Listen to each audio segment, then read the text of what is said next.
મોટો છો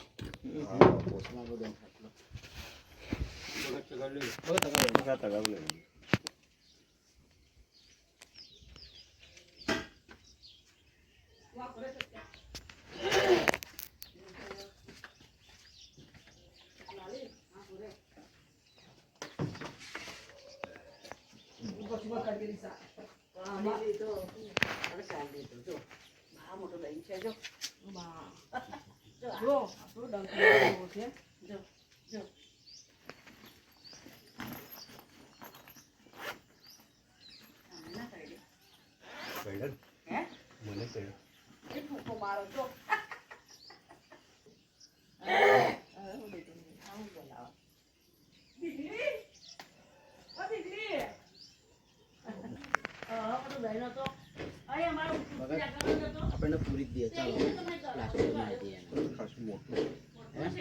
દર્શન આપણો દર્શન હાફ દર ના બનાવો ઉંદર નું દર્શન ઉંદર પૂરી જ દેવાનું છે ના પૂરી જ દે સિમેન્ટ જ માર દેવા કોઈ દિવસ દર ના બનાવો કારણ કે એને નખ ના હોય કદો બંધ ઉંદર ના તૈયાર દરમાં બેસી બંધ કદો ના ના જય હિન્દ દોસ્તો, હું પ્લાનિંગ ફાઉન્ડેશન વડોદરાનો કાર્યકર સ્નેક સેવર અશોક પટેલ બોલું છું. અત્યારે છાણભોઈ ગામ જે સિલ્લોડ તાલુકામાં આવ્યું છે ત્યાંથી સુધીરભાઈ રમણભાઈ પટેલના ઘરેથી ફોન આવ્યો હતો કે અમારા ઘરે તુલસીના ક્યારાની બાજુમાં એક દર છે તેની અંદર એક સાપ પેસી ગયો છે તો તમે આવો.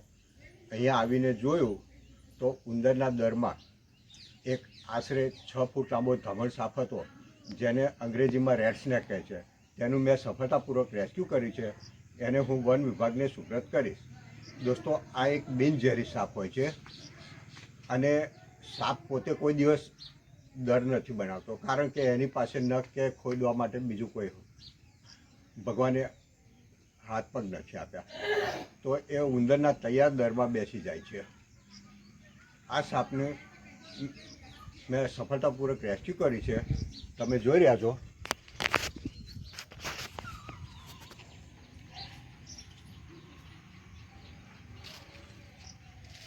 અહીંયા રહેતો પરિવાર જે ભયભીત થયો હતો તે મારા રેસ્ક્યુ કરવાને કારણે ભયમુક્ત થયો છે.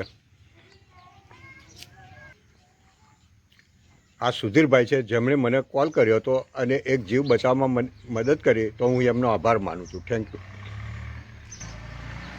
દોસ્તો. હું આ ભાઈનો પણ આભાર માનું જેમણે વિડીયો શૂટ કરવામાં મને મદદ કરી. Thank you.